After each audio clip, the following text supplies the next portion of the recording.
I never thought a Friday evening in December would turn into the kind of nightmare that makes you question everything about homeownership.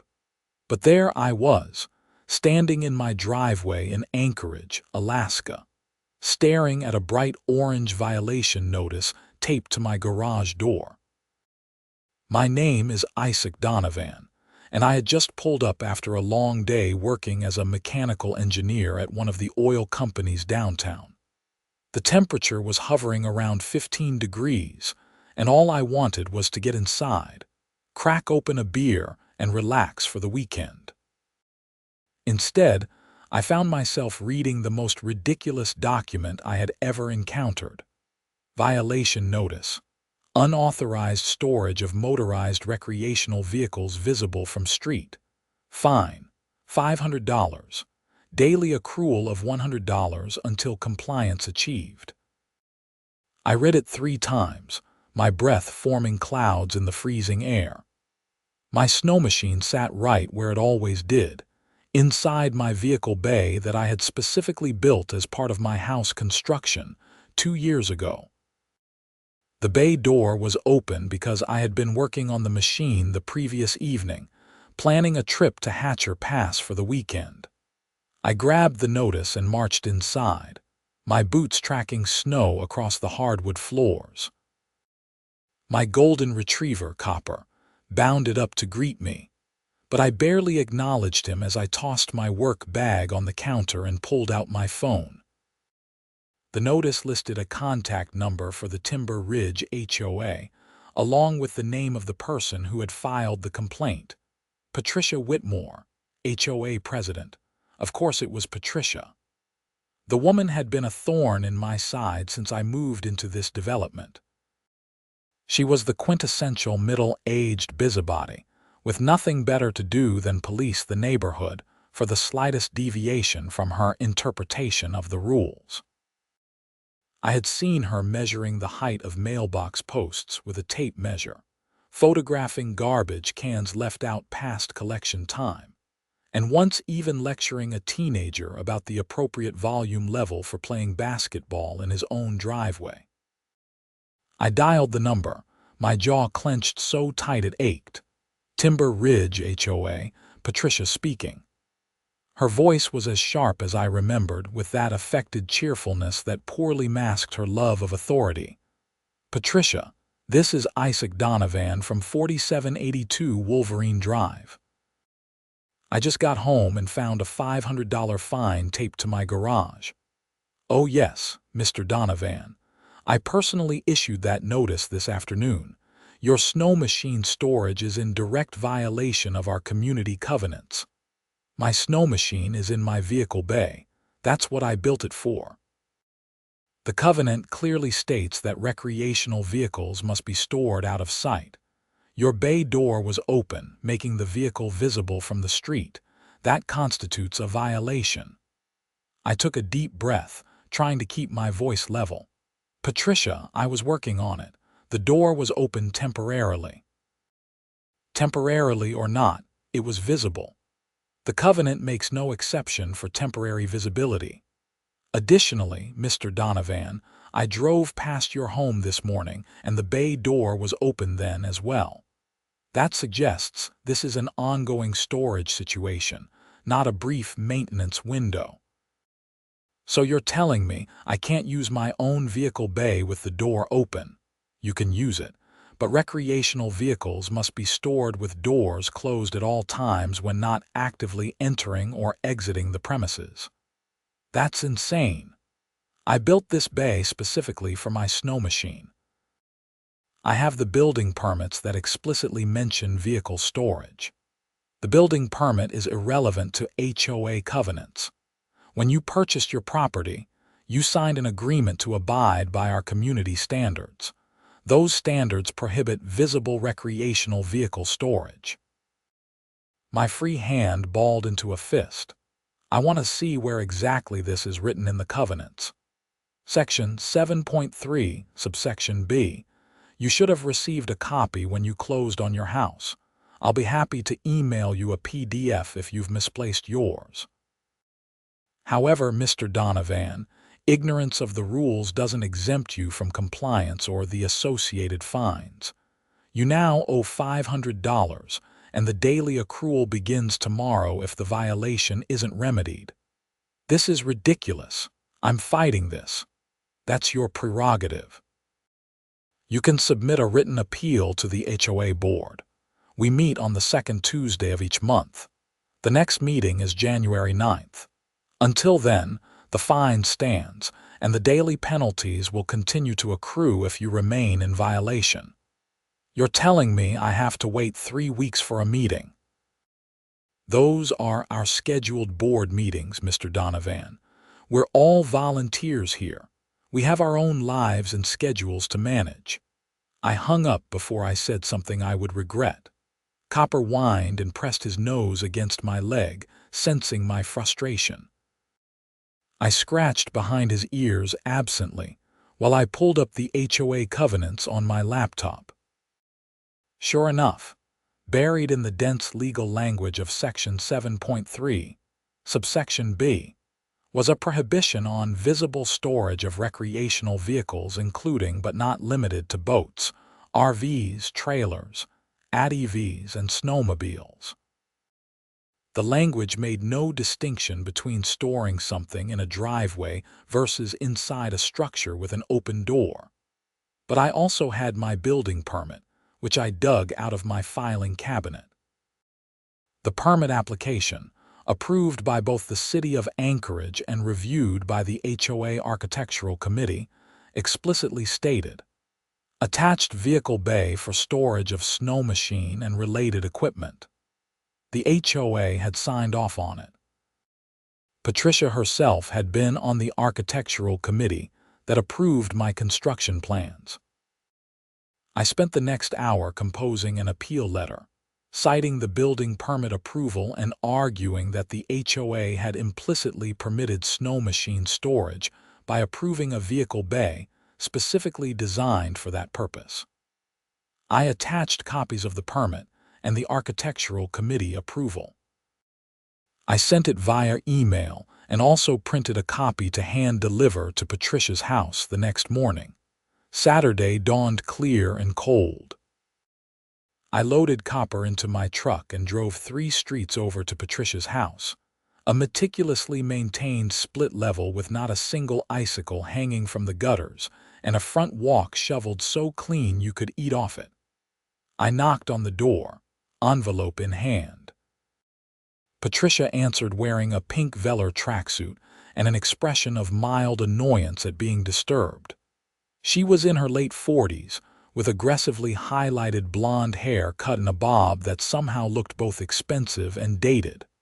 "Mr. Donovan, this is unexpected." I wanted to hand-deliver my appeal. I also wanted to discuss this face-to-face because I think there's been a misunderstanding. She took the envelope without opening it. "There's no misunderstanding. You violated the covenant." "Patricia, look, I have the building permit right there." The HOA approved a vehicle bay specifically for Snowmachine storage. You were on that committee. The Architectural Committee approves the aesthetic design of structures, not their use. Use is governed by the covenants. That makes no sense. Why would you approve a Snowmachine storage bay if I'm not allowed to store a Snowmachine? The bay itself is fine. You can store whatever you'd like in it as long as it's not visible from the street. It wasn't visible. It was inside the bay, with the door open. That makes it visible.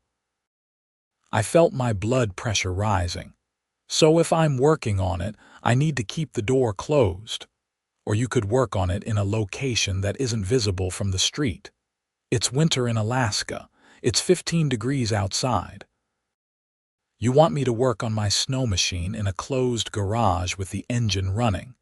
You could ventilate properly, or work with the engine off, or rent a storage unit for your recreational vehicle. I'm not renting a storage unit when I built a perfectly good vehicle bay on my own property. Patricia's expression hardened. "Mr. Donovan, I understand you're upset, but the rules are the rules. They exist to maintain property values and community standards. If we allow one person to visibly store recreational vehicles, soon everyone will have boats and ATVs cluttering the neighborhood. It's a slippery slope. My snow machine isn't cluttering anything. It's in my garage, your vehicle bay.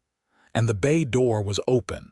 I'm sorry, but your appeal will be reviewed at the January meeting. Until then, I strongly suggest you keep that door closed or move the snow machine elsewhere. You're now accruing $100 per day. She closed the door before I could respond. I sat in my truck for a moment, gripping the steering wheel. Copper licked my ear from the back seat. I pulled out my phone and called my buddy Marcus, who lived in a different neighborhood and worked as a real estate attorney. Isaac, what's up? I need legal advice. My HOA is fining me for storing my snow machine in my garage. Your garage? Well, my vehicle bay. I built it specifically for the snow machine. The HOA approved the construction. Now they're saying I can't store it there if the door is open. Marcus let out a low whistle. That's a new one. Let me guess, Patricia Whitmore. How did you know? Dude, everyone knows about Patricia. She's infamous. She tried to fine my cousin for having a wreath that was too large on his front door. Can she actually enforce this? Depends on your covenants. Did you sign them when you bought the house? Yeah, but the building permit should override that, right? They approved a snow machine storage bay. Not necessarily. HOAs have pretty broad authority, but if they approved construction for a specific purpose, you might have an argument for estoppel. Basically, they can't approve something and then penalize you for using it as approved. That's exactly what I'm arguing in my appeal. Good. When's the meeting? January 9th. 3 weeks away. And they're charging you daily penalties until then. Yep, $100 a day. Marcus was quiet for a moment. That could add up to over $2,000 by the meeting. Listen, I can't represent you officially since this isn't my practice area, but I can connect you with someone who specializes in HOA disputes. In the meantime, keep detailed records of everything. Photograph your setup, keep copies of all correspondence, and document every interaction with Patricia. You think I need a lawyer for this? Isaac, if she's charging you daily penalties that could hit thousands of dollars, yeah, you probably need a lawyer. HOAs can put liens on your property for unpaid fines. This isn't something to mess around with. That sobered me up. I thanked Marcus and spent the rest of Saturday researching HOA law in Alaska. What I found wasn't encouraging. HOAs had significant power, and courts generally deferred to their authority unless they were being clearly unreasonable. The question would be whether approving a snow machine storage bay and then prohibiting snow machine storage constituted unreasonable behavior. Sunday morning, I decided to talk to some of my neighbors. If Patricia was being this aggressive with me, maybe she was targeting others too. I walked down to Jim and Susan Richardson's house 3 doors down. Jim answered, still in his pajamas with a cup of coffee in hand. Isaac, come in. Cold enough for you, always. I stepped inside, grateful for the warmth. Hey, I wanted to ask you something. Has Patricia been giving you any trouble lately? Jim's expression darkened. Don't even get me started. She fined us $200 last month because our Christmas lights extended 6 inches past our roofline. 6 inches. Said it violated the architectural guidelines. Did you pay it? Susan wanted to fight it, but honestly, it wasn't worth the hassle. $200 and Patricia off our backs seemed like a fair trade. She just hit me with a $500 fine and $100 daily.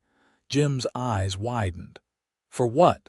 My snow machine was visible from the street. Even though it's in my vehicle bay that the HOA approved. That's insane. You built that bay for the snow machine. That's what I told her. She doesn't care. Susan appeared from the kitchen. Jim, who's here? Oh, Isaac, hi.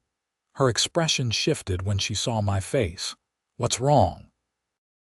I explained the situation again. Susan shook her head. Patricia needs to be stopped. She's out of control. Did you know she tried to fine the Hendersons for their daughter's car? Said it was parked on the street too long. It was there for 3 days while their driveway was being resealed. Did they pay? They did. Everyone pays. Nobody wants to deal with her. Well, I'm not paying. This is wrong and I'm fighting it.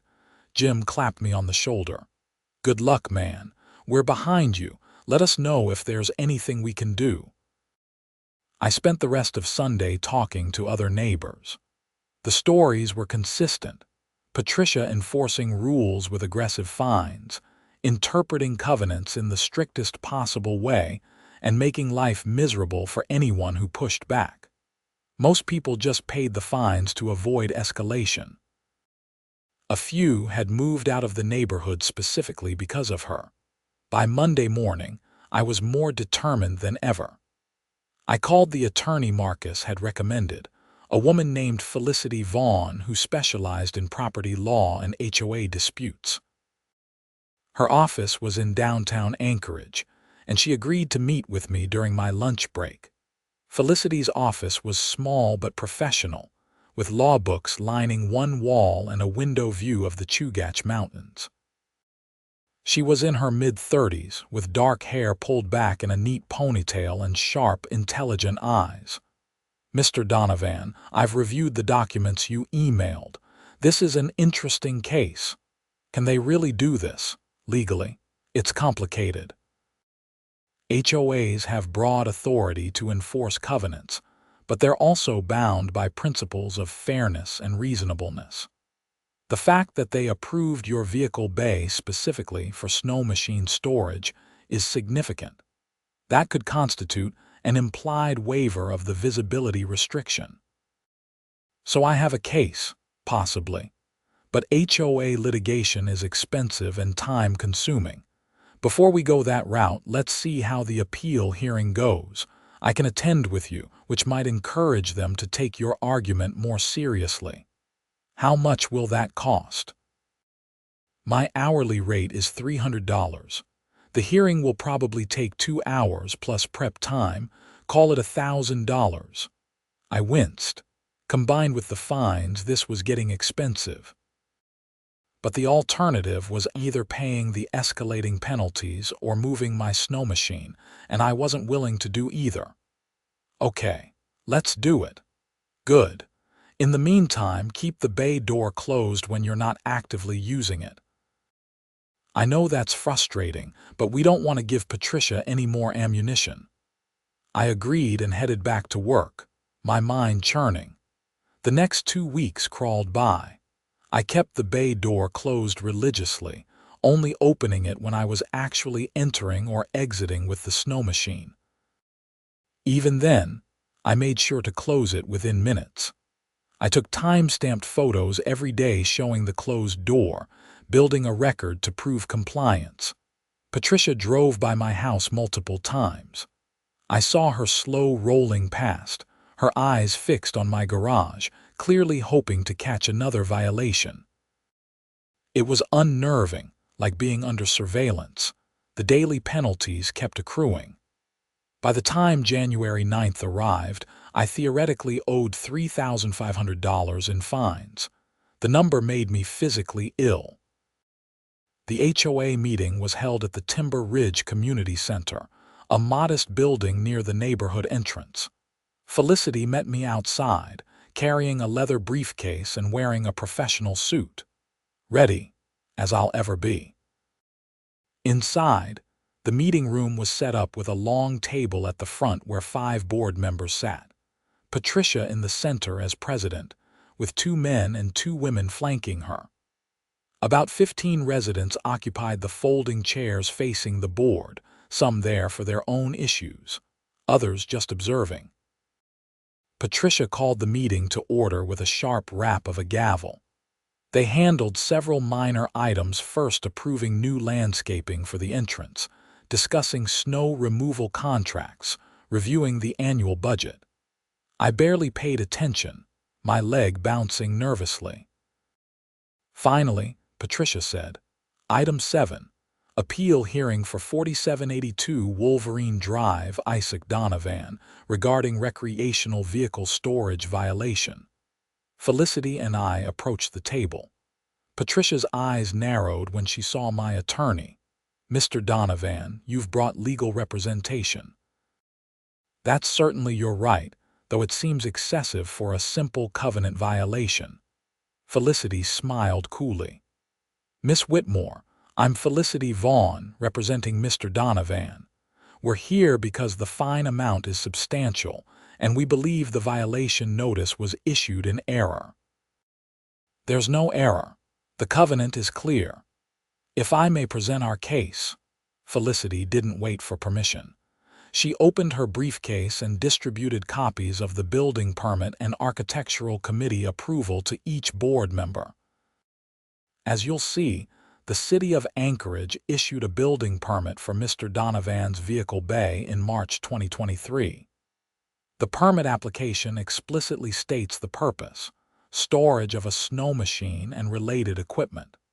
This application was reviewed by your architectural committee, which includes Miss Whitmore, and was approved without objection or modification.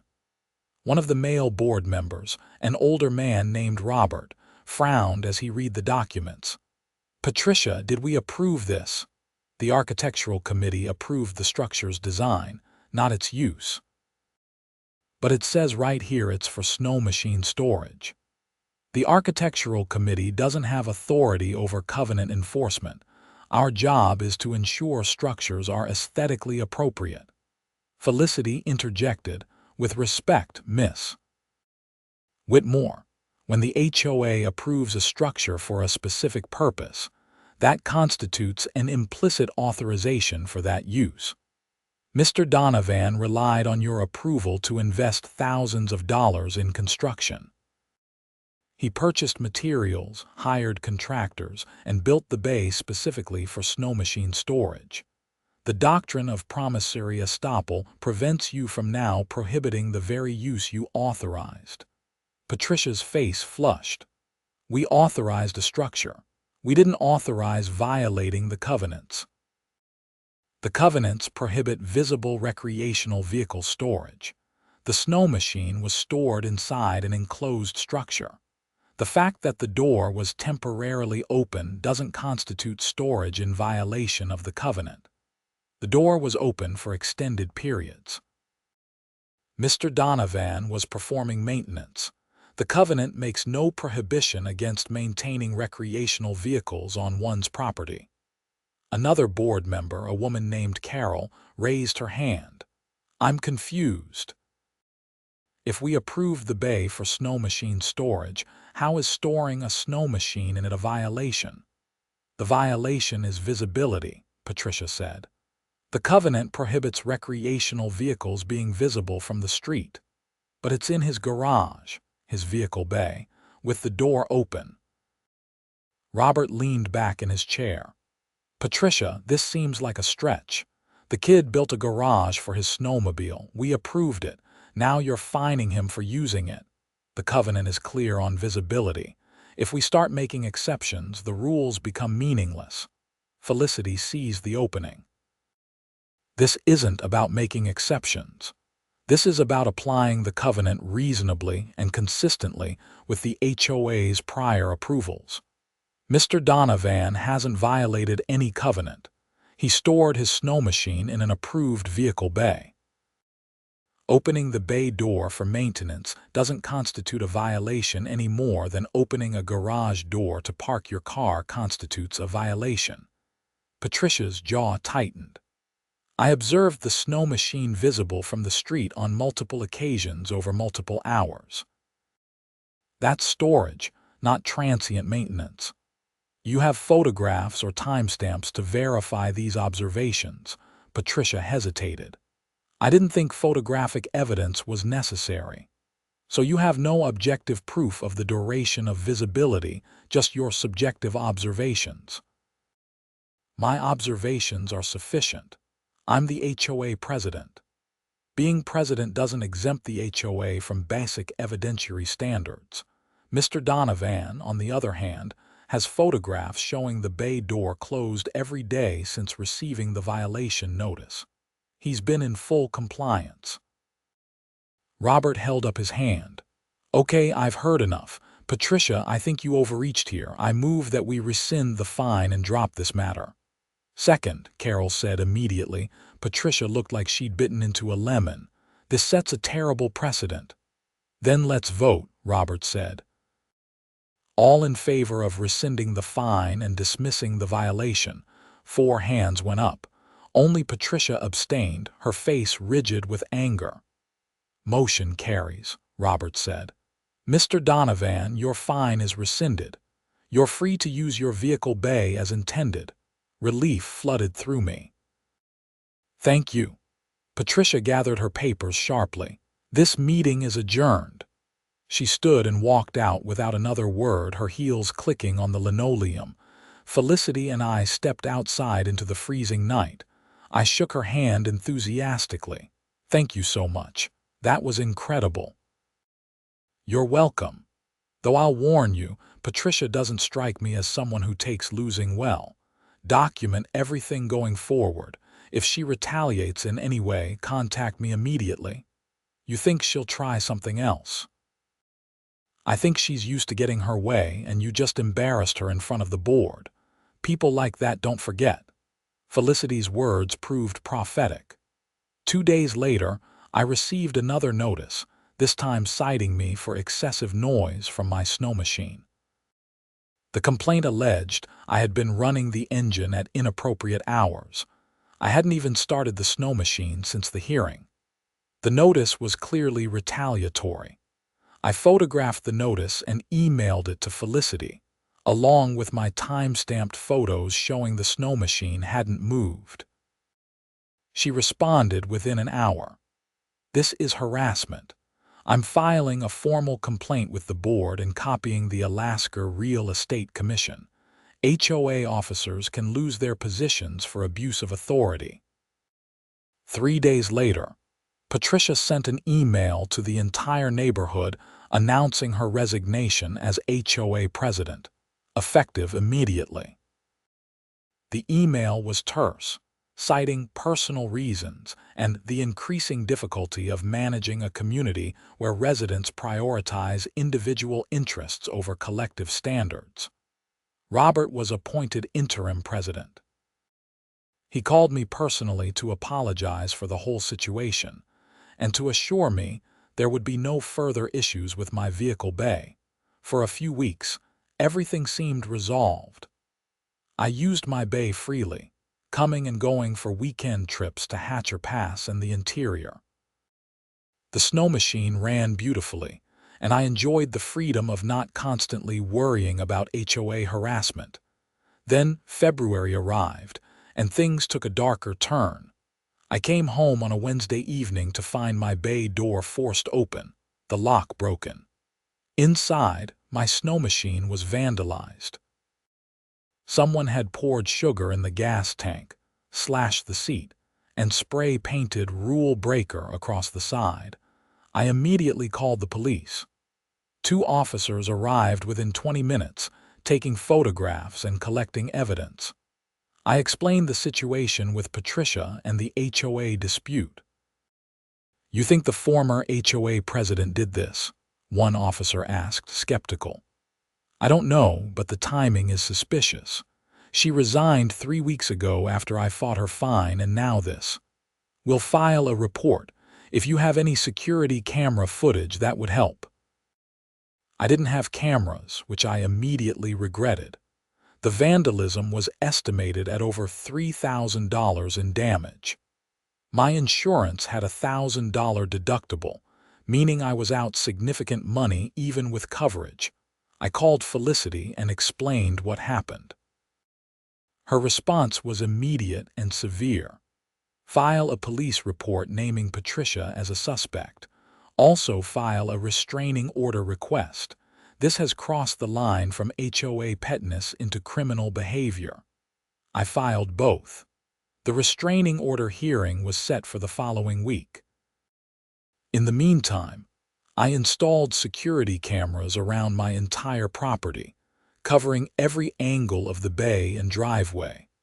The night after the cameras went up, they caught someone approaching my house at 2 a.m. The figure was bundled in a heavy coat and hat, face obscured, but the build and gait looked distinctly like Patricia. The person examined my bay door, tried the handle, and then noticed the camera. They froze, stared directly at it for a moment, then hurried away. I downloaded the footage immediately and sent it to both the police and Felicity. The police took it more seriously now. Detective Sarah Chen was assigned to the case. She was a no-nonsense woman in her 40s who specialized in property crimes. "Mr. Donovan, I've reviewed your file. This appears to be an escalating harassment situation. The footage from last night isn't conclusive, but combined with the vandalism and the prior HOA dispute, we have enough for a formal investigation." "What does that mean?" "It means I'll be interviewing Patricia Whitmore and anyone else who might have information. If we can connect her to the vandalism, we'll pursue charges." The restraining order hearing happened on a gray February afternoon. Patricia arrived with her own attorney, a severe-looking man who argued that the vandalism could have been done by anyone, and that Patricia had no motive to harass me.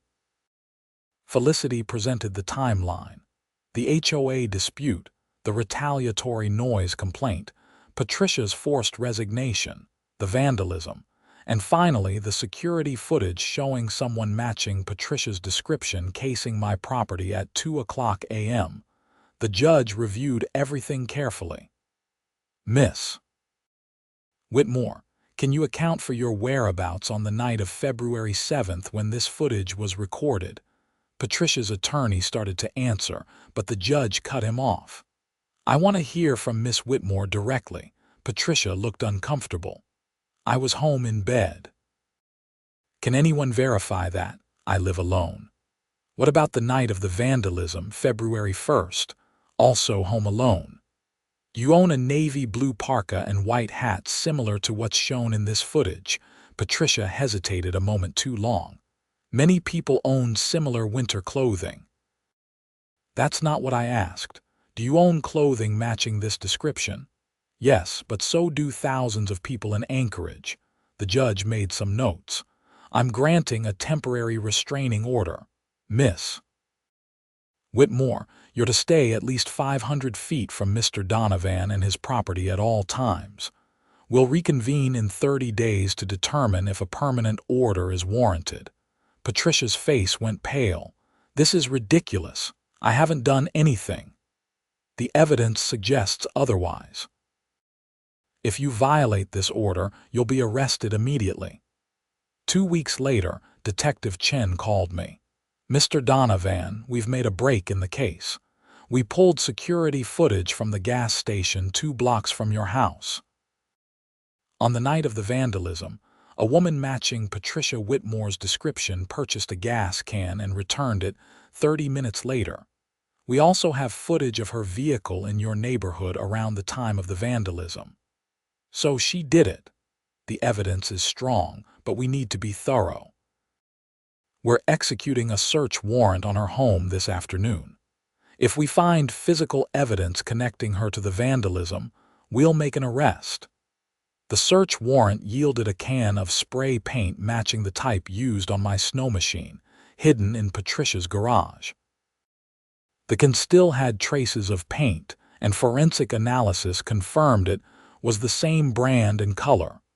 Patricia was arrested the next day and charged with criminal mischief, trespassing, and vandalism.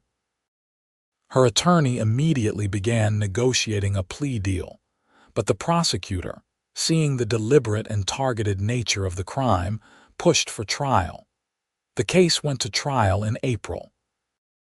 I testified about the entire saga: the initial fine, the appeal hearing, Patricia's resignation, and the subsequent vandalism. Security footage was shown. Forensic experts testified about the spray paint match. The gas station footage was entered into evidence. Patricia's defense argued that the evidence was circumstantial, that anyone could have purchased spray paint, and that being in the neighborhood wasn't proof of anything since she lived there. But the jury didn't buy it. After 3 days of testimony and only 2 hours of deliberation, they returned a guilty verdict on all charges. The judge sentenced Patricia to 18 months in prison, suspended after 6 months with probation, and ordered her to pay full restitution for the Snowmachine damage plus my legal fees. Additionally, she was permanently barred from serving on any HOA board in Alaska. Standing in the courtroom as the sentence was read, I felt a complex mix of emotions. Relief, certainly, vindication, but also a strange sadness. Patricia had let her need for control destroy her life. She had lost her position, her reputation, and now her freedom, all because she couldn't accept someone storing a snow machine in a garage.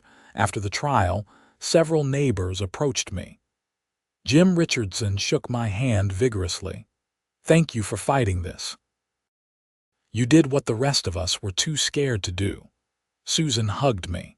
"The neighborhood is better off without her reign of terror." The new HOA board, led by Robert, completely revamped the covenant enforcement process.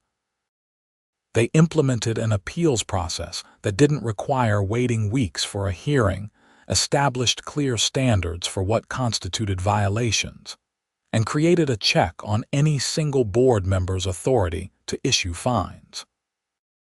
The Anchorage Daily News ran a story about the case. HOA president's harassment leads to criminal conviction. It became a cautionary tale in the community, discussed at city council meetings and HOA training sessions throughout Alaska. My snow machine was repaired and ran better than ever. I took it out every weekend that winter, enjoying the mountains and trails without looking over my shoulder. The security cameras stayed up, but mostly they just recorded falling snow and the occasional moose wandering through the yard. In May, after Patricia was released from jail, I saw her at a grocery store. She was in the produce section, looking diminished somehow, her previously perfect hair now showing gray roots. Our eyes met across the bananas. I nodded slightly, not hostile but not friendly. She looked away quickly, grabbed her cart, and headed to a different section of the store. I didn't feel triumph in that moment, just a quiet gratitude that the nightmare was over. The following winter, Robert organized a neighborhood snow machine trip to Hatcher Pass. About 8 families participated, all with machines that they no longer felt the need to hide. We rode the alpine trails under brilliant blue skies, the kind of perfect Alaska day that makes you forget winter can be brutal. Jim pulled up beside me at the summit, cutting his engine. The silence was profound, broken only by the whisper of wind across the snow. "This is because of you, you know," he said. "None of us would have our machines if you hadn't fought Patricia. I just wanted to use my garage. You did more than that. You stood up to a bully. That takes guts." I looked out across the mountain range, the peaks stretching endlessly in every direction. Alaska was built by people who didn't back down, who carved homes and lives out of one of the harshest environments on Earth. Standing up to an HOA president seemed like a small thing in comparison, but maybe that was exactly the point. We all fight our own battles in our own ways. That evening, back home with Copper curled at my feet and the bay door open while I cleaned my snow machine, I reflected on the entire experience. The house I had bought to enjoy Alaska's recreational opportunities had almost become a prison because of one person's interpretation of rules. But in fighting back, I had discovered something important about community and standing up for what's right. The legal fees had totaled about $8,000, even with the restitution payment. The stress had aged me. But I had my property, my freedom to use it as intended, and a neighborhood that was no longer living in fear of arbitrary enforcement. My phone buzzed. It was Felicity Vaughn. "Isaac, I have another potential client. HOA dispute, different neighborhood. They're being fined for a basketball hoop. I told them about your case. Would you be willing to talk to them, share your experience?" I thought about it for maybe 2 seconds. "Absolutely. Send them my number." Because that was the other thing I had learned. Once you've been through something like this, you have a responsibility to help others facing the same fight.